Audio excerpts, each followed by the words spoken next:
وخير الهدي هدي محمد صلى الله عليه وسلم وشر الأمور محدثاتها وكل محدثة بدعة وكل بدعة ضلالة وكل ضلالة في النار. اللهم رب اشرح لي صدري ويسر لي أمري واحلل عقدة من لساني يفقهوا قولي.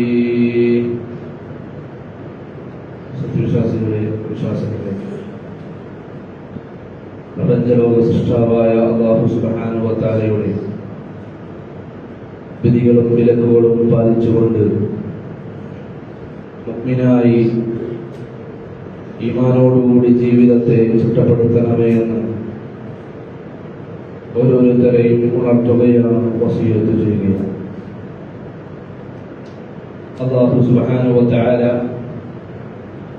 ഹഖും ബാത്തിലും വേർതിരിച്ച് മനസ്സിലാക്കി നന്മയുടെ ഹിദായത്തിന്റെ വഴി തെരഞ്ഞെടുത്തുകൊണ്ട് നന്മയുടെ വഴിയിൽ സഞ്ചരിക്കാനുള്ള തൗഫീഖ് നൽകി നമ്മളെല്ലാം അനുഗ്രഹിക്കട്ടെ. 2-3 ആഴ്ചകളിലായി ഖലീലുല്ലാഹി ഇബ്രാഹിം നബി അലൈഹി സ്വലാത്തു വസ്സലാമിയുടെ ജീവിത ചരിത്രമാണ് നമ്മൾ പഠിച്ചുകൊണ്ടിരിക്കുന്നത്. ഇന്ന് നമ്മൾ കേൾക്കുന്ന വിഷയത്തിൽ നിന്ന് 2-3 പാഠങ്ങളാണ് നമുക്ക് ഉൾക്കൊള്ളാനുള്ളത്. ഒന്ന്, നമ്മളെ സംബന്ധിച്ചിടത്തോളം നിർബന്ധമായ ബാധ്യതയുള്ള ഒരു കാര്യമാണ് ദഅവത്ത് എന്നുള്ളത്.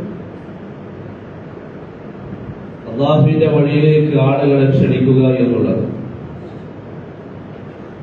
നമസ്കാരവും നോമ്പും മറ്റുള്ള കർമ്മങ്ങളും ഏതെല്ലാം കർമ്മങ്ങളുണ്ടോ അതെല്ലാം എത്ര കണ്ട് നമ്മുടെ മേൽ നിർബന്ധമാണോ അതുപോലെ തന്നെയാണ് അല്ലാഹുവിലേക്കുള്ള ക്ഷണം എന്നുള്ളത്. പരിശുദ്ധ ഖുർആൻ സൂറത്ത് അസ്ർ ആ അധ്യായത്തിലൂടെ നമ്മുടെ ജീവിതത്തിന്റെ ഏറ്റവും വലിയ വിജയത്തിനുള്ള മാർഗം അല്ലാഹു സുബ്ഹാനഹു വ തആല പഠിപ്പിക്കുമ്പോൾ വളരെ കൃത്യമായി 4 കാര്യങ്ങൾ അല്ലാഹു പഠിപ്പിച്ചത്. ഒന്ന്, ഇൽമ നേടലും. 2, ആ നേടിയ ഇൽമനുസരിച്ച് പ്രവർത്തിക്കലും. 3, നമ്മൾ അമൽ ചെയ്താൽ നമ്മൾ ചെയ്ത അമലിനെ കുറിച്ചുള്ള ദഅവത്തും. 4, ആ ദഅവത്ത് നടത്തുമ്പോൾ വരുന്ന പ്രതിസന്ധികളിലുള്ള ക്ഷമയുമാണ് അല്ലാഹു സുബ്ഹാനഹു വ തആല പഠിപ്പിച്ചത്. ഈ 4 കാര്യങ്ങളും നമ്മുടെ മേൽ നിർബന്ധമാണ്. പഠിക്കണം, പ്രവർത്തിക്കണം, ദഅവത്ത് ചെയ്യണം. അതിന്റെ പേരിൽ അനുഭവിക്കുന്ന പ്രതിസന്ധികളിലെല്ലാം നമ്മൾ ക്ഷമയോടെ മുന്നോട്ട് പോകണം എന്നതാണ് അല്ലാഹു സുബ്ഹാനഹു വ തആല നമ്മളെ ആ അധ്യായത്തിലൂടെ പഠിപ്പിച്ചു തന്നത്. രണ്ടാമത് നമ്മൾ കേൾക്കുന്ന ഖുത്ബയിൽ നിന്നുള്ള പാഠം എന്നുള്ളത് ഹിദായത്ത് എന്ന അനുഗ്രഹം അത് ലോകത്ത് നൽകാൻ അല്ലാഹു സുബ്ഹാനഹു വ തആലയ്ക്ക് മാത്രമേ കഴിയൂ. അത് ലോകത്ത് ഒരാളും വിചാരിച്ചിട്ട് കാര്യമില്ല. അതുകൊണ്ട് നിരന്തരമായി പ്രാർത്ഥനകളിൽ അല്ലാഹു സുബ്ഹാനഹു വ തആലയുടെ ഹിദായത്ത് ലഭിക്കാൻ നമ്മൾ പ്രാർത്ഥിച്ചുകൊണ്ടേയിരിക്കണം. ഹിദായത്ത് കിട്ടാതെ നമ്മൾ മരിച്ചാൽ പരലോകം നമുക്ക് നഷ്ടപ്പെടുന്ന അവസ്ഥയായിരിക്കും. മൂന്നാമതായിട്ട് നമ്മൾ ഇന്നത്തെ ഖുത്ബയിൽ നിന്ന് പഠിക്കേണ്ട പാഠം എന്നുള്ളത് നമ്മുടെ ജീവിതത്തിൽ ഒരു വീടിന്റെ ഉള്ളിൽ നമ്മൾ പരിശോധിച്ചാൽ ചിലപ്പോൾ മക്കൾ നന്മയുടെ വഴിയിലായിരിക്കാം, രക്ഷിതാക്കൾ ദ്വലാലത്തിന്റെ വഴിയിലായിരിക്കാം. ചിലപ്പോൾ രക്ഷിതാക്കൾ ഹിദായത്തിന്റെ വഴിയിലായിരിക്കാം, മക്കൾ ദ്വലാലത്തിന്റെ കുഫറിന്റെ വഴിയിലായിരിക്കാം. അവിടെ ഹിദായത്തിൽ ജീവിക്കുന്നവരെ ഒരിക്കലും ദ്വലാലത്തിൽ ജീവിക്കുന്നവരെ രക്ഷപ്പെടുത്താൻ കഴിയുകയില്ല എന്നുള്ളതാണ്. അത് എത്ര വലിയ അല്ലാഹുമായി ബന്ധപ്പെട്ടവരാണെങ്കിലും പ്രിയപ്പെട്ടവരാണെങ്കിലും സാധിക്കുകയില്ല എന്നുള്ളതാണ് ഇസ്ലാമിക ചരിത്രങ്ങൾ നമ്മളെ പഠിപ്പിക്കുന്നത്. ഇബ്രാഹിം നബിക്ക് അല്ലാഹു ചെറുപ്പത്തിൽ റുഷ്ദ് നൽകി, ഹിദായത്ത് നൽകി, നന്മയുടെ വഴി അല്ലാഹു നൽകി. അങ്ങനെ ജീവിച്ചു പോന്നു. എല്ലാവിധ കുഫറിൽ നിന്നും വഴികേടുകളിൽ നിന്നും അല്ലാഹു ഇബ്രാഹിം നബിയെ സംരക്ഷിച്ചു കൊണ്ടുപോകുന്നു. നാടിനെ കുറിച്ച് നമ്മൾ പറഞ്ഞിരുന്നു. അങ്ങനെ അദ്ദേഹത്തിന് കുട്ടിയുണ്ടായി. ആ സന്താനത്തെ അല്ലാഹു സുബ്ഹാനഹു വ തആല എങ്ങനെയാണോ തന്നെ വളർത്തിയത് ആ രൂപത്തിൽ നന്മയുടെ ഹിദായത്തിന്റെ വഴിയിൽ കൊണ്ടുവന്നു. ആ പിതാവ് ഖലീലുല്ലാഹി ഇബ്രാഹിം നബി അലൈഹിസ്സലാത്തു വസ്സലാം. നിന്നെ അറിയിക്കാൻ വേണ്ടിയാണ് അല്ലാഹു എന്നോട് കൽപ്പിച്ചത്, എന്താണ് നിന്റെ അഭിപ്രായം എന്ന് ചോദിക്കുമ്പോൾ അല്ലാഹു എന്താണോ കൽപ്പിച്ചത് അതനുസരിച്ച് കൊണ്ട് പ്രവർത്തിക്കുക വാപ്പ എന്ന് പറയുന്ന സന്താനത്തെ വളർത്തിയെടുക്കാൻ ഖലീലുല്ലാഹി ഇബ്രാഹിം നബി അലൈഹിസ്സലാത്തു വസ്സലാമിന് സാധിച്ചു. ഇബ്രാഹിം നബിയുടെ പ്രബോധനം, ഇബ്രാഹിം നബി അലൈഹിസ്സലാത്തു വസ്സലാമെ അല്ലാഹു സുബ്ഹാനഹു വ തആല ചെറുപ്പത്തിൽ റുഷ്ദ് നൽകി. യുവത്വത്തിൽ ഇബ്രാഹിം നബി അല്ലാഹു റസൂലായി തെരഞ്ഞെടുത്തു, സെലക്ട് ചെയ്തു. യുവത്വ കാലഘട്ടത്തിൽ അദ്ദേഹം വാർദ്ധക്യത്തിലേക്ക് എത്തിയപ്പോൾ അല്ലാഹു അദ്ദേഹത്തെ ഖലീലായി സ്വീകരിച്ചു. 3 ഘട്ടങ്ങളാണ്. ഒന്ന്, പറ്റേ ചെറുപ്പത്തിലെ നന്മയുടെ വഴി അല്ലാഹു തുറന്നു കൊടുത്തു, അതിലേക്ക് നടത്തിപ്പിച്ചു. രണ്ടാമത്, യുവാവായപ്പോൾ യുവത്വ കാലഘട്ടത്തിൽ അദ്ദേഹത്തെ പ്രവാചകനായി സെലക്ട് ചെയ്തു. മൂന്നാമത്, അദ്ദേഹം വാർദ്ധക്യത്തിലേക്ക് എത്തിയപ്പോൾ അല്ലാഹു അദ്ദേഹത്തെ ഖലീലായി, കൂട്ടുകാരനായി സെലക്ട് ചെയ്യുകയാണ്. പ്രവാചകനായി തെരഞ്ഞെടുത്തിട്ട് ആദ്യം ലോകത്ത് കഴിഞ്ഞുപോയ പ്രവാചകന്മാരോടെല്ലാം അല്ലാഹു സുബ്ഹാനഹു വ തആലയുടെ കൽപ്പന വഅൻദിർ അശീറതകൽ അഖറബീൻ, വഅൻദിർ അശീറതകൽ അഖറബീൻ. അടുത്ത കുടുംബം, ബാപ്പ, ഉമ്മ, സഹോദരങ്ങള്, ഇണ, അതുപോലെ തന്നെ മക്കള്, അടുത്ത ആളുകൾ, അവരോട് നീ താക്കീത് ചെയ്യണം. പരിശുദ്ധ ഖുർആൻ പഠിപ്പിച്ചത് ലോകത്തോട്, യാ അയ്യുഹല്ലദീന ആമനൂ, മുഅ്മിനീകളെ, ഈമാനുള്ളവരെ, നിങ്ങളുടെ ശരീരത്തെ നിങ്ങൾ കാത്തുരക്ഷിക്കണം, നരകത്തിൽ നിന്നും നിങ്ങൾ കാത്തുരക്ഷിക്കണം. നരകത്തിന്റെ ചൂട് താങ്ങാൻ കഴിയില്ല. ആ നരകത്തിന്റെ ചൂട് എന്നുള്ളത്, നരകത്തിന്റെ ശിക്ഷ എന്നുള്ളത് കരിങ്കല്ലുകളെ പോലും കരിയിച്ചു കളയുന്ന രൂപത്തിലുള്ള അതിശക്തമായ തീയാണ്, ചൂടാണ്. അതുകൊണ്ട് നിങ്ങളുടെ ശരീരത്തെ നിങ്ങൾ കാത്തുരക്ഷിച്ചോ, വാഹിലിക്കും. അവിടെ അല്ലാഹു അവസാനിപ്പിച്ചില്ല. നിന്റെ ശരീരത്തെ നീ കാത്തുരക്ഷിച്ചോ എന്ന് പറഞ്ഞിട്ട് അല്ലാഹു അവസാനിപ്പിച്ചില്ല. വാഹിലിക്കും, നിന്റെ കുടുംബത്തെയും നീ രക്ഷപ്പെടുത്തണം എന്ന് അല്ലാഹു സുബ്ഹാനഹു വ തആല കൃത്യമായി പഠിപ്പിക്കുമ്പോൾ അമ്പിയാക്കന്മാരോടെല്ലാം അല്ലാഹു സുബ്ഹാനഹു വ തആല ആദ്യം പറഞ്ഞത്, ദലാലത്തുൽ കുഫറിൽ, ശിർക്കിൽ മുഴുകിക്കൊണ്ട് ജീവിക്കുന്ന നിന്റെ കുടുംബമുണ്ട് എങ്കിൽ ആ കുടുംബത്തിലേക്ക് ആദ്യം ചെല്ലണം. അവർക്ക് തൗഹീദ് പറയണം, അവർക്ക് ശിർക്ക് വ്യക്തമായി പഠിപ്പിച്ചു കൊടുക്കണം, ശിർക്കിന്റെ ഗൗരവം അവർക്ക് പറഞ്ഞു കൊടുക്കണം, അവരെ ഹിദായത്തിലേക്ക് ക്ഷണിക്കണം. അത് പ്രകാരം ഖലീലുല്ലാഹി ഇബ്രാഹിം നബി അലൈഹിസ്സലാത്തു വസ്സലാം തന്റെ പിതാവിന്റെ അടുക്കലേക്ക് പോവുകയാണ്. ആ സംഭവം പരിശുദ്ധ ഖുർആൻ പല സ്ഥലങ്ങളിലും നമ്മളെ പഠിപ്പിക്കുന്ന കൂട്ടത്തിൽ ഞാൻ ഇന്ന് നിങ്ങളുടെ മുമ്പിൽ പറയുവാൻ വേണ്ടി സെലക്ട് ചെയ്തത് സൂറത്ത് മറിയമിലെ ആയത്തുകളാണ്. സൂറത്ത് മറിയമിലൂടെ അല്ലാഹു സുബ്ഹാനഹു വ തആല പഠിപ്പിച്ചു തന്ന ആയത്തുകളാണ്. അല്ലാഹു സുബ്ഹാനഹു വ തആല ഇപ്രകാരമാണ് തുടങ്ങുന്നത്, അദ്കുറു ഫിൽ കിതാബി ഇബ്രാഹിം ഇന്നഹു കാന സിദ്ദീഖൻ നബിയ്യാ. അദ്കുറു, നീ ഓർക്കണം, അല്ലെങ്കിൽ നീ കേൾക്കണം, ചിന്തിക്കണം. ഫിൽ കിതാബി ഇബ്രാഹിമ, ഇബ്രാഹിമിന്റെ ചരിത്രത്തെ കുറിച്ച് നീ ശ്രദ്ധിച്ച് മനസ്സിലാക്കണം. ഇന്നഹു കാന സിദ്ദീഖൻ നബിയ്യാ, തീർച്ചയായിട്ടും അദ്ദേഹം സത്യസന്ധനായ ഒരു നബിയായിരുന്നു. അഥവാ ബാക്കിയുള്ള നബിമാരൊക്കെ കുഴപ്പക്കാരാണെന്നല്ല അർത്ഥം. ഇവിടെ ഇബ്രാഹിം നബി അലൈഹിസ്സലാത്തു വസ്സലാമയെ അല്ലാഹു സുബ്ഹാനഹു വ തആല പറയുമ്പോൾ ഇബ്രാഹിം നബി എടുത്തു പറഞ്ഞു എന്ന് മാത്രം. എല്ലാ നബിമാരും സത്യസന്ധന്മാരാണ്. ഹിദായത്ത് ലഭിച്ചവരുടെ കൂട്ടത്തിൽ പിന്നെ ഏറ്റവും ഉന്നതിയിൽപ്പെട്ട ആളുകളാണ് നബിമാർ, ഏറ്റവും ഉന്നതിയിലുള്ള ആളുകളാണ് നബിമാർ. എല്ലാവരും സിദ്ദീഖീങ്ങളാണ്. ഇവിടെ ഇബ്രാഹിം നബി അലൈഹിസ്സലാത്തു വസ്സലാമയെ കുറിച്ച് പറയുകയാണ്. അതുകൊണ്ടാണ് അല്ലാഹു സുബ്ഹാനഹു വ തആല അദ്ദേഹത്തിന്റെ പേര് എടുത്തു പറഞ്ഞത്. ഇന്നഹു കാന സിദ്ദീഖൻ നബിയ്യാ, ഇത് ഖാല ലി അബീഹി യാ അബതി ലിമ തഅബുദു മാ ലാ യസ്മഉ വലാ യുബ്സിറു വലാ യുഗ്നി അൻക ശൈആ. അദ്ദേഹം തന്റെ പിതാവിന്റെ അടുക്കലേക്ക് പോവുകയാണ്. അദ്ദേഹം പിതാവിനെ വിളിക്കുകയാണ്, യാ അബതി. ഞാൻ കഴിഞ്ഞ ആഴ്ച പറഞ്ഞിരുന്നു അല്ലെ, തന്റെ മകനെ വിളിക്കാൻ. ആരെ? ഇസ്മായിൽ നബി അലൈഹി സ്വലാത്തു വസ്സലാമിയെ ഇബ്രാഹിം നബി വിളിക്കുക. എങ്ങനെ വിളിച്ചത്? യാ ബുനയ്യ, പൊന്നാര മോനെ. യാ ബുനയ്യ ഇന്നി അറാ ഫിൽ മനാം, ഞാനിതാ ഉറക്കത്തിൽ സ്വപ്നം കണ്ടിരിക്കുന്നു, അഥവാ അല്ലാഹു എന്നോട് കൽപ്പിച്ചിരിക്കുന്നു. ഇവിടെ വാപ്പാനോട് ദഅവത്ത് നടത്താൻ പോവുകയാണ്. വാപ്പാനെ വിളിക്കുക, യാ അബതി, പൊന്നാര വാപ്പാ.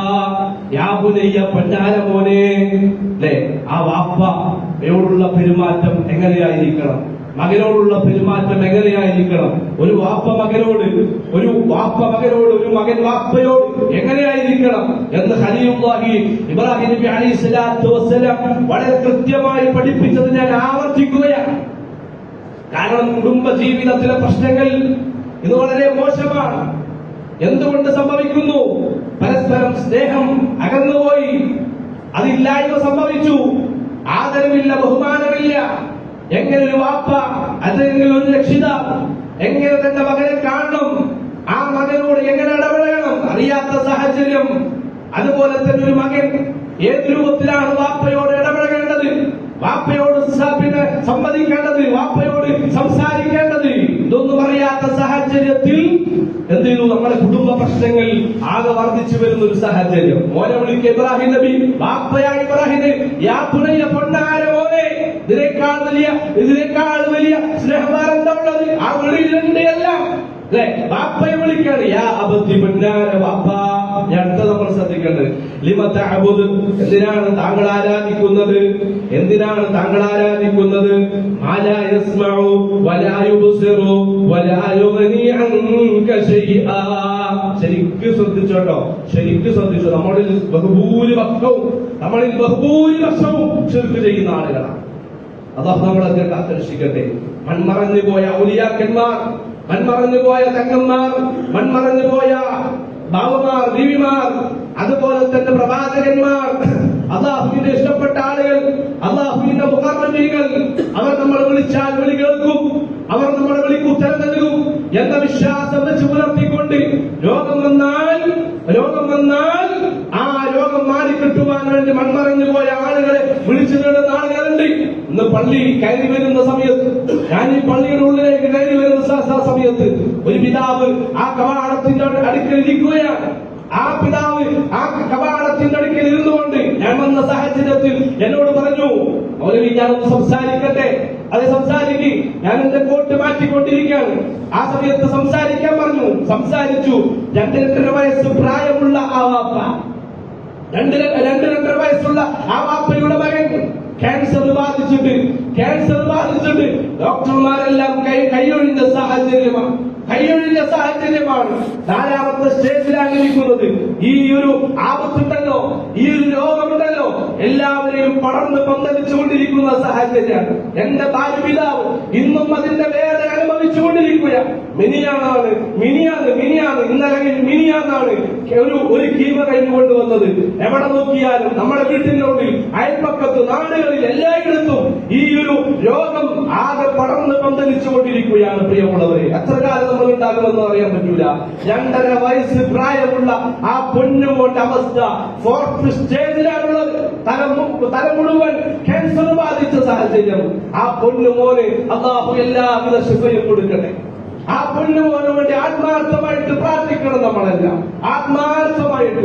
ഒരുപാട് രോഗികൾ നമ്മുടെ കുടുംബങ്ങളിലുണ്ട്, നമുക്ക് വേണ്ടപ്പെട്ടവരുണ്ട്, നമ്മുടെ ഉമ്മമാർ, നമ്മുടെ വാപ്പമാർ, അല്ലെ, നമ്മളുമായിട്ട് ഏറ്റവും അടുപ്പമുള്ള ലത്തീഫ് മൗലവി നമുക്കറിയാം. നമ്മുടെ തൃശൂർ ജില്ലക്കാരാണ്, കൈപ്പമംഗലം, അല്ലെ. 3 ദിവസമായി സൗദിയിൽ, പിന്നെ ഐശ്വര്യാണ്, അല്ലെ.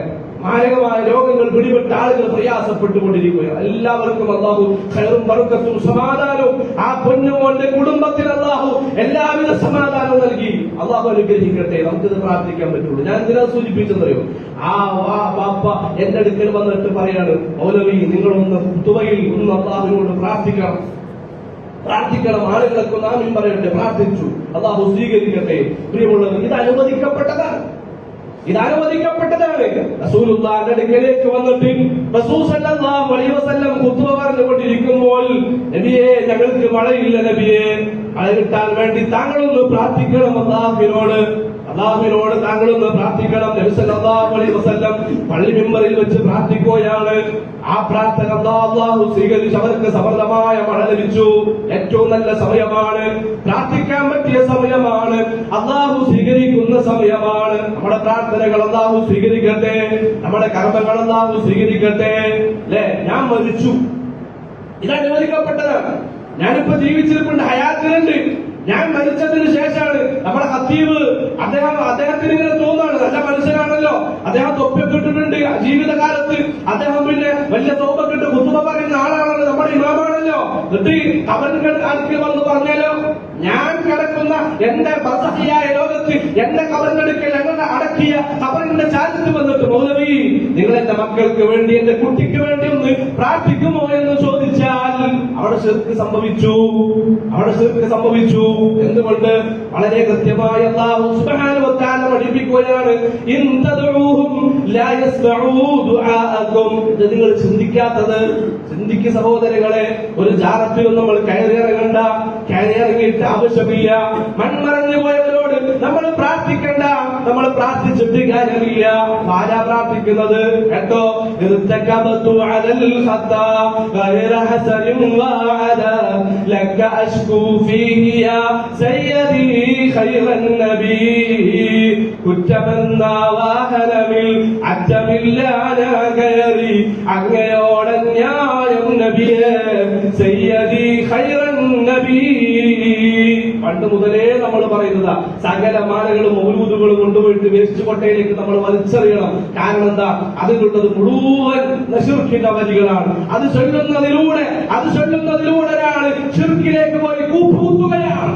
അത്തരത്തിൽ ഈ രൂപത്തിൽ മുഹമ്മദ് റസൂൽ സല്ലല്ലാഹു അലൈഹി വസല്ലമയെ വിളിച്ചു തേടുന്ന രൂപത്തിൽ, അതുപോലെ തന്നെ മുഹ്യിദ്ദീൻ ശൈഖിനെ വിളിച്ചു തേടുന്ന രൂപത്തിൽ, ബദരീങ്ങളെ വിളിച്ചു തേടുന്ന രൂപത്തിലുള്ള വരികളാണ് ഇത്തരത്തിലുള്ള മാലകളും മൗലൂദുകളും എല്ലാം പഠിപ്പിച്ചുകൊണ്ടിരിക്കുന്നത്. പരിശുദ്ധ ഖുർആൻ കൃത്യമായിട്ടാണ് പഠിപ്പിച്ചത്. ഇൻ തദഊഹും, മരണപ്പെട്ടു പോയവരെ നിങ്ങൾ വിളിച്ചിട്ട് കാര്യമില്ല, നിങ്ങളുടെ ആവശ്യങ്ങൾ പറഞ്ഞിട്ട് കാര്യമില്ല. ലാ യസ്മഊ ദുആഅകും, നിങ്ങളെ വിളി അവർ കേൾക്കുകയില്ല. വലൗ സമിഉ, ഇത് കേട്ടാൽ തന്നെ അല്ലാഹു പറയാ, നിങ്ങൾ സങ്കൽപ്പിക്കുക, കേട്ടാൽ തന്നെ മസ്തജാബൂ ലക്കും, അവർക്കൊരിക്കലും നിങ്ങൾക്ക് ഉത്തരം നൽകാൻ കഴിയില്ലട്ടോ. എന്തെല്ലാം ആഗ്രഹങ്ങൾ നിങ്ങൾ അവരോട് പറഞ്ഞോ, ആ ആഗ്രഹങ്ങളൊന്നും നടത്തിത്തരാൻ അവരെ കൊണ്ട് സാധ്യമല്ല. എന്തെല്ലാം ദ്രോഹങ്ങൾ നീങ്ങിക്കിട്ടുവാൻ വേണ്ടി നിങ്ങൾ അവരോട് പറഞ്ഞോ, ആ ദ്രോഹങ്ങളൊന്നിനെ പോലും നീക്കിത്തരാൻ അവർക്ക് സാധിക്കുകയില്ല. ഇബ്രാഹിം നബി വാപ്പയോട് പറയുകയാണ്, ഈ ആബത്തിൽ മാലാ യസ്മഅ വലാ യുബ്സിർ വലാ യുഗ്നി അൻക ഷൈആ. വാപ്പാ, താങ്കൾ പറഞ്ഞാൽ കേൾക്കാത്ത, താങ്കളെ കാണാത്ത, താങ്കൾക്ക് ഒരു ഉപകാരം ചെയ്തു തരാൻ കഴിയാത്ത ഈ വസ്തുക്കളെ എന്തിനാണ് താങ്കൾ ആരാധിക്കുന്നത്? ഈ ആബത്തി ഇന്നി ഖദ് ജാഅനി മിനൽ ഇൽമി മാ ലം യഅതിക ഫത്തബഅനി അഹ്ദിക സിറാതൻ സവിയ്യാ. അപ്പ പൊന്നാര വാപ്പ വീണ്ടും വിളിക്കാണ്, പൊന്നുപ്പ താങ്കൾക്ക് വന്നിട്ടില്ലാത്ത, താങ്കൾക്ക് കിട്ടിയിട്ടില്ലാത്ത, നിങ്ങൾ എന്റെ വാപ്പ തന്നെയാണ്, എന്നേക്കാൾ മുതിർന്നവനാണ്, എന്നേക്കാൾ കൂടുതൽ ലോകം കണ്ടവനാണ്, ഒരുപാട് ഇൽമുകൾ, ഒരുപാട് അറിവുകൾ എന്നേക്കാൾ കൂടുതൽ താങ്കൾക്ക് ഉണ്ടാകും. പക്ഷേ പ്രത്യേകമായ ഒരു അറിവ് താങ്കൾക്ക് വന്നിട്ടില്ലാത്ത വഹി എനിക്ക് വന്നിട്ടുണ്ട്. അല്ലാഹുവിന്റെ സന്ദേശം ഇറങ്ങുന്നവനാണ് ഞാൻ. അതുകൊണ്ട് എന്നെ താങ്കൾ ഈ വിഷയത്തിൽ അനുസരിക്കണം. താങ്കൾക്ക് വന്നിട്ടില്ലാത്ത അറിവുകളിൽ എന്നെ താങ്കൾ അനുസരിച്ച് ഫത്തബഅനി, എന്നെ താങ്കൾ പിൻപറ്റിയാൽ അഹ്ദിക സിറാതൻ സവിയ്യാ, നേരിന്റെ ചൊവ്വായ വഴിയിലേക്ക് താങ്കൾക്ക് ഹിദായത്ത് ലഭിച്ചേക്കാം, നേരിന്റെ വഴി ലഭിച്ചേക്കാമെന്ന് ഖലീലുല്ലാഹി ഇബ്രാഹിം നബി അലൈഹി സ്വലാത്തു വസ്സലാം പറയുകയാണ്. പിന്നെ വാപ്പാനെ വിളിച്ചു 4 തവണ ആവർത്തിക്കുകയാണ്, യാ അബത്തി ലാ തഅബുദു ശൈത്താൻ. പൊന്നാര വാപ്പ, താങ്കൾ ഒരിക്കലും പിശാചിനെ ആരാധിക്കല്ല വാപ്പാ. അല്ലാത്ത ആരെ നമ്മൾ ആരാധിച്ചാൽ, അല്ലാഹു അല്ലാത്ത ആരെ നമ്മൾ ആരാധിച്ചാൽ, അല്ലാഹു അല്ലാത്ത ആരോട് നമ്മൾ പ്രാർത്ഥനകൾ നടത്തിയാൽ, പ്രിയമുള്ളവരെ, യഥാർത്ഥത്തിൽ നമ്മൾ ആരാധിക്കുന്നത് ശൈത്താനിനെയാണ്. ശൈത്താനാണ് ആ ശിർക്കിലേക്ക് നമ്മളെ കൊണ്ടുപോയത്. ശൈത്താനാണ് ആ കുഫറിലേക്ക് നമ്മളെ കൊണ്ടുപോയത്. ഇബ്രാഹിം നബി പറയാ, യാ അബതി ലാ തഅബുദു ശൈത്താൻ ഇന്ന ശൈത്താന കാന ലിർറഹ്മാനി അസിയ. തീർച്ചയായിട്ടും പിശാച് അല്ലാഹുവിനോട് അനുസരണക്കേട് കാണിച്ചവനാണ്. ആ പിശാച് വഴികേടിലേക്ക് കൊണ്ടുപോകാൻ വേണ്ടി പരിശ്രമിക്കുകയാണ്. അതുകൊണ്ട് വാപ്പ പിശാചിനെ അനുസരിക്കല്ല വാപ്പ. വീണ്ടും വിളിക്കുകയാണ്, യാ അബതി ഇന്നി അഖാഫു അൻ യമസ്സക അദാബ് അദാബു മിർറഹ്മാനി ഫതകൂന ലിശൈത്താനി വലിയാ. തീർച്ചയായിട്ടും വാപ്പ ഈ രൂപത്തിൽ ശിർക്ക് ചെയ്തു പോയാൽ, ഈ രൂപത്തിൽ കുഫ്ർ ചെയ്തു പോയാൽ, അല്ലെ, എല്ലാ ശിർക്കും കുഫ്ര. പഠിച്ചു വെച്ചോ, എല്ലാ ശിർക്കും കുഫ്ര, എല്ലാ ശിർക്കും കുഫ്ര, എല്ലാം ഒരു ശിർക്ക് ഒരാൾ ചെയ്താൽ അതിലൂടെ അവൻ കാഫിറായി, കാഫിറായിട്ടാണ് അവൻ മരിക്കുക. ഒരു മുശ്രിക് കാഫിറായിട്ട് മരിക്കുക. ശിർക്ക് ജീവിതത്തിൽ സംഭവിച്ചോ അവൻ ഒരിക്കലും മുഅ്മിനായിട്ട് മരിക്കുകയില്ല. അല്ലാഹു നമ്മളെ കാത്തുരക്ഷിക്കട്ടെ. അവൻ കാഫിറായിട്ട് മരിക്കൂ. എന്തേ കാരണം? ഞാൻ നേരത്തെ ഓതിയായത്ത് അല്ലാഹു പറഞ്ഞു, ഇൻ തദ്ഉഹും ലാ യസ്മഉ ദുആഅകും. നിങ്ങളെ മരിച്ചുപോയവരെ നിങ്ങൾ വിളിച്ചിട്ട് കാര്യമില്ല, നിങ്ങൾ വിളിച്ചിട്ട് കാര്യമില്ല. നിങ്ങളുടെ പരാതികൾ അവർക്ക് മുമ്പിൽ അവതരിപ്പിച്ചിട്ട് കാര്യമില്ല. നിങ്ങളെ വിളി അവർ കേൾക്കുകയില്ല. ആരാ പറയുന്നത്? നമ്മളെ സൃഷ്ടിച്ച ലോകത്തിന്റെ സൃഷ്ടാവ് അല്ലാഹു സുബ്ഹാനഹു വ തആല. അല്ലാഹു പറഞ്ഞ കേൾക്കൂല, നമ്മൾ പറഞ്ഞ കേൾക്കുന്നു, നമ്മൾ പറയുന്നു കേൾക്കുന്നു. നമുക്ക് ആ വിശ്വാസമുള്ളത് കൊണ്ടല്ലേ ഈ വട്ടേക്കാട് ജാറത്തിലും ചെറ്റുവയിലും മറ്റിടത്തും മണത്തറയിലും ഒക്കെ നമ്മൾ കയറിയിറങ്ങുന്നത്. എന്തിനു വേണ്ടിയാ? എന്തിനു വേണ്ടിയാ? നമ്മുടെ വിശ്വാസം മരണപ്പെട്ടു പോയവർ കേൾക്കും, നമ്മുടെ പ്രയാസങ്ങൾ നീങ്ങിത്തരും. അല്ല പറയാ, നിന്റെ വിളി അവർ കേൾക്കുകയില്ല. കാഫിറയിലെ അല്ല പറഞ്ഞതിന്റെ നേരെ വിപരീതം. അല്ലാഹു കൊണ്ട് കേൾക്കൂല, നമ്മൾ വിശ്വസിക്കുക കേൾക്കുന്നു. അതോടുകൂടി അത് കാഫിറായി. അല്ല പറഞ്ഞത് എല്ലാം ഉൾക്കൊണ്ടത്. അതാണ് പറഞ്ഞത്, പൊന്നാര വാപ്പ, താങ്കളെ വലിയ ശിക്ഷ വന്ന് ഭവിക്കുമോ എന്ന് ഞാൻ ഭയപ്പെട്ടു പോകുന്നു. അല്ലാഹ് നാളെ പരലോകത്തിന്റെ അവസ്ഥയെ കുറിച്ച് എനിക്ക് പേടിയുണ്ട് വാപ്പ. ആ വാപ്പ ഇബ്രാഹിം നബിയോട് പറഞ്ഞു, ഇബ്രാഹിം ഇപ്പൊ നീ ഇവിടുന്ന് ഇറങ്ങണം, സ്വന്തം വീട്ടിൽ നിന്ന് വാപ്പ ആട്ടി അകറ്റുകയാണ്. ഇബ്രാഹിം നബി അലൈഹിസ്സലാത്തു വസ്സലാമിയെ നീ ഇവിടെ നിന്ന് ഇറങ്ങിയിട്ടില്ല എങ്കിൽ ഞാൻ നിന്നെ എറിഞ്ഞാട്ടുക തന്നെ ചെയ്യും. ഇബ്രാഹിം നബി അലൈഹിസ്സലാത്തു വസ്സലാം ആ വാപ്പയോട് സലാം പറഞ്ഞ് വീടിന്റെ പടി ഇറങ്ങിപ്പോയി. ഖലീലുല്ലാഹി ഇബ്രാഹിം നബി അലൈഹിസ്സലാത്തു വസ്സലാം നാളെ പരലോകത്ത് വരുമ്പോൾ ഈ വാപ്പയുടെയും പൊന്നാര മകന്റെയും അവസ്ഥ മഹാനായ മുഹമ്മദ് മുസ്തഫ قال رسول الله صلى الله عليه وسلم, പ്രവാചകൻ മുഹമ്മദ് മുസ്തഫ സല്ലല്ലാഹു അലൈഹി വസല്ലം പഠിപ്പിക്കുകയാണ്, ഇതാ തീർച്ചയായും കണ്ടുമുട്ടും ഇബ്രാഹിം നബി അലൈഹിസ്സലാത്തു വസ്സലാം കണ്ടുമുട്ടുകയാണ്. പരലോകത്ത് ദുനിയാവിൽ ശിർക്ക് ചെയ്ത് കുഫർ ചെയ്ത് മരണപ്പെട്ടു പോയ ആസറിന്റെ വാപ്പയെ ഇബ്രാഹിം നബി അലൈഹിസ്സലാത്തു വസ്സലാം യൗമുൽ ഖിയാമയിൽ കണ്ടെത്തുമ്പോൾ ആകെ പൊടിപടലങ്ങളൊക്കെ പുരണ്ടിട്ട രൂപത്തിലാണ്, ഒരു പ്രാകൃതമായ രൂപത്തിലാണ് വാപ്പയെ കണ്ടുമുട്ടുന്നത്.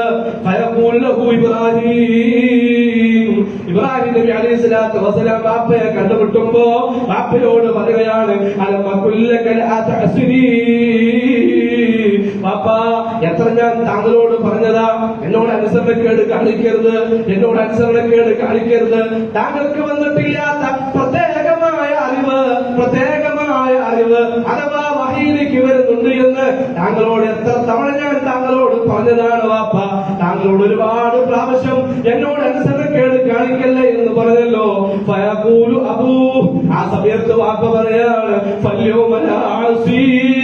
പൊന്നുമോനെ, ഈ സമയത്ത് ഈ ദിവസത്തിലുണ്ടല്ലോ, ഈ പരലോക നാളിൽ ഞാൻ ഒരിക്കലും നിന്നോട് അനുസരണക്കേട് കാണിക്കുകയില്ല വാപ്പ, പൊന്നുമോനെ എന്ന് ആ വാപ്പ ഇബ്രാഹിം നബി അലൈഹിസ്സലാത്തു വസ്സലാമിനോട് പറയുകയാണ്. നേരെ ഫയഖൂലു ഇബ്രാഹിം നേരെ അല്ലാഹുവിലേക്ക് തിരിയുകയാണ്.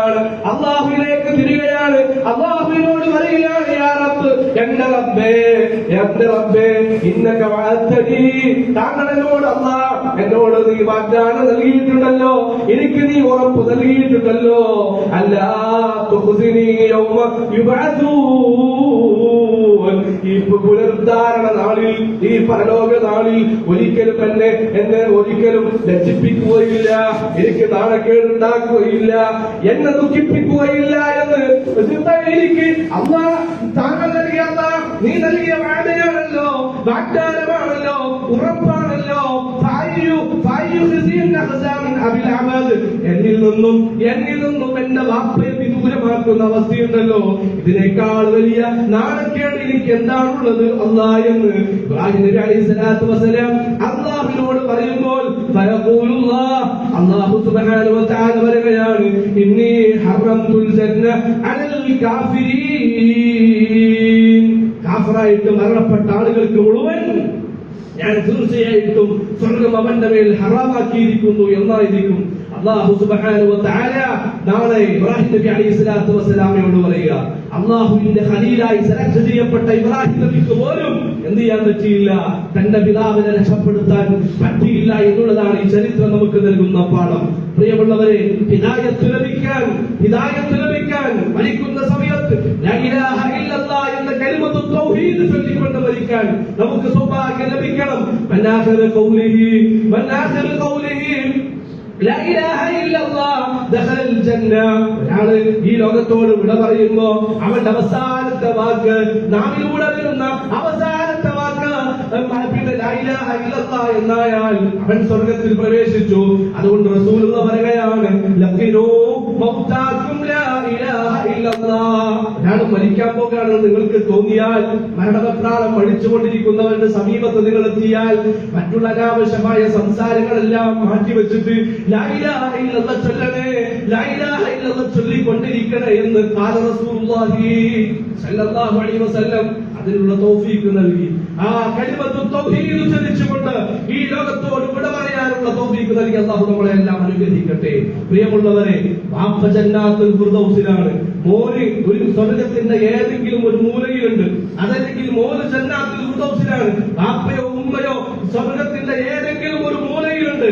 അങ്ങനെയാണ് എങ്കിൽ വാപ്പ പറയാണ്, ജന്നാത്തുൽ ഫിർദൗസിൽ ഇരിക്കുന്ന വാപ്പ പറയാണ്, എന്റെ മോനെ എനിക്ക് കാണണം, എന്റെ മോൻ എനിക്ക് കാണണം, എനിക്ക് ഏറ്റവും പ്രിയപ്പെട്ടവനായിരുന്നു, അതല്ലെങ്കിൽ എന്റെ ഇടയിരിക്കുന്നു കാണണമെന്ന് ജന്നാത്തുൽ ഫിർദൗസിൽ ഇരിക്കുന്ന നമ്മുടെ വീട്ടിൽപ്പെട്ട ഏതെങ്കിലും ഒരാൾ സ്വർഗത്തിന്റെ മൂലയിലുള്ള ഏതെങ്കിലും ഒരാളോട് പറഞ്ഞാൽ ആ മൂലയിൽ നിന്ന് അവനെ കൊണ്ടുപോയി ജന്നാത്തുൽ ഫിർദൗസിൽ ഇരുത്തുമെന്ന് മുഹമ്മദ് മുസ്തഫ സല്ലല്ലാഹു അലൈഹി വസല്ലം. നരകത്തിലേക്ക് കൊണ്ടുപോയവനെ സ്വർഗത്തിലേക്ക് കൊണ്ടുവരാൻ പറ്റുകയില്ല. അതുകൊണ്ട് സ്വർഗത്തിന്റെ ഏതെങ്കിലും ഒരു മൂലയിൽ എത്തിപ്പെട്ടാൽ കുടുംബത്തോടെ നാളെ സ്വർഗത്തിൽ ജീവിക്കാൻ നമുക്ക് സൗഭാഗ്യം ലഭിക്കും. അല്ലാഹു തൗഫീഖ് നൽകട്ടെ. അല്ലാഹു നമ്മളെ എല്ലാം അനുഗ്രഹിക്കട്ടെ. ദ്വലാലത്തിന്റെ, കുഫറിന്റെ, ബിദ്അത്തുകളുടെ, അന്ധവിശ്വാസങ്ങളുടെ, വഴികേടിന്റെ എല്ലാ ജീവിത മാർഗങ്ങളിൽ നിന്നും അല്ലാഹു നമ്മളെ എല്ലാം സംരക്ഷിച്ച് ഹിദായത്തിന്റെ, തൗഹീദിന്റെ വഴിയിൽ അല്ലാഹു നമ്മളെ നടത്തട്ടെ. നിരന്തരം പ്രാർത്ഥനയുമായി മുന്നോട്ട് പോവുക. അഖൂലു ഖൗലി ഹാദാ വസ്തഗ്ഫിറുല്ലാഹ ലി വലക്കും വസ്തഗ്ഫിറൂ ഇന്നഹു ഹുവൽ ഗഫൂറുർ റഹീം.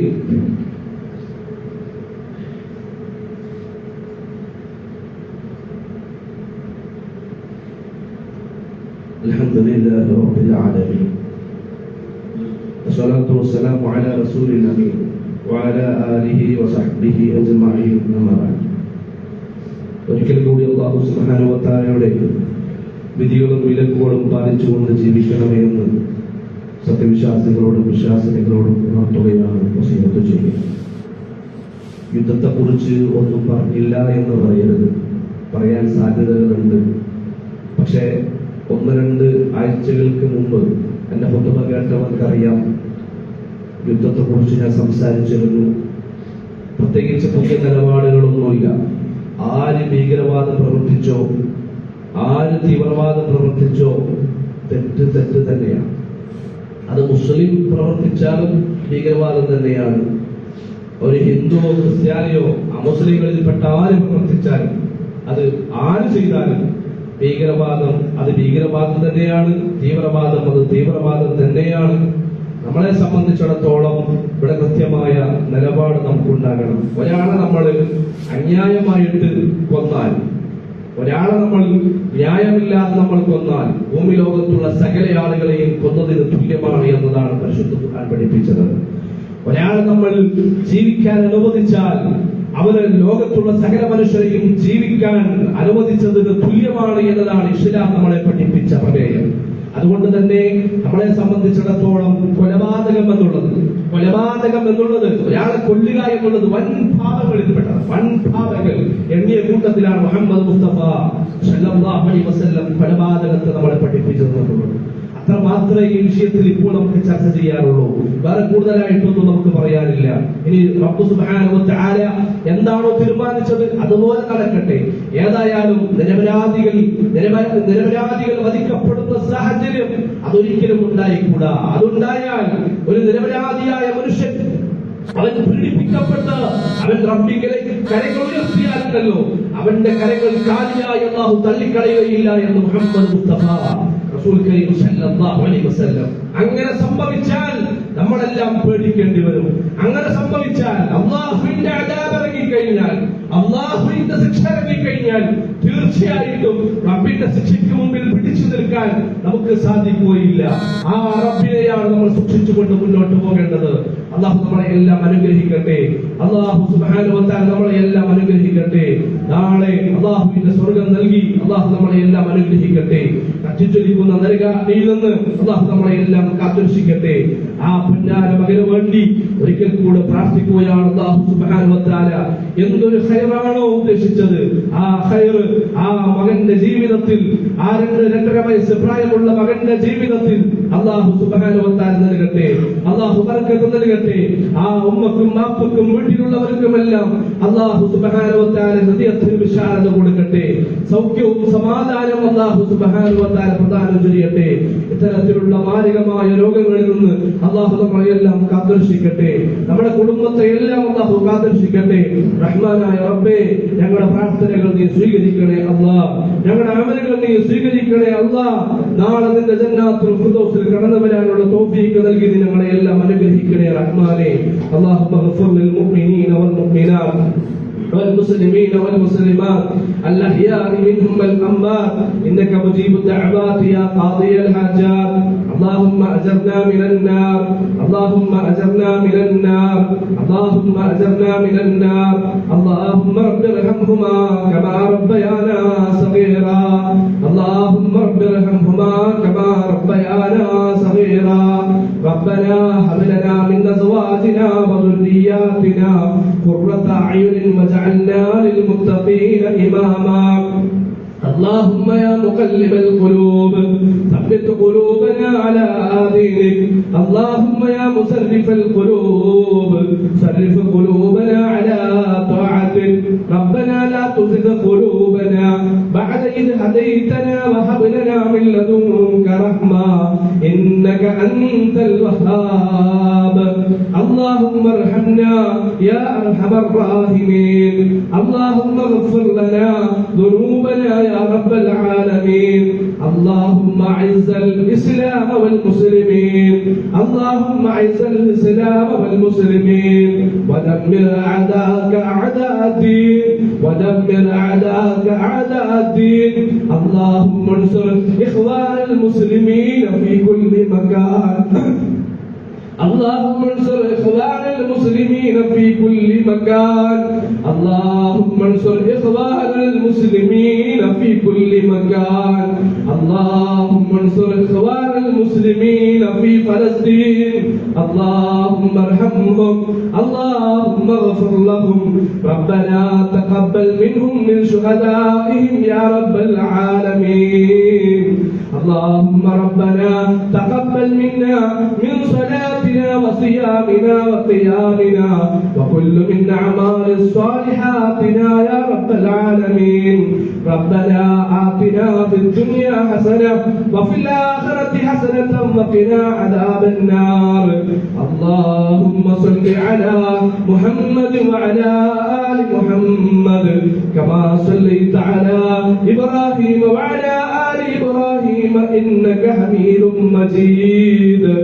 آمين آمين آمين برحمتك يا أرحم الراحمين والحمد لله رب العالمين.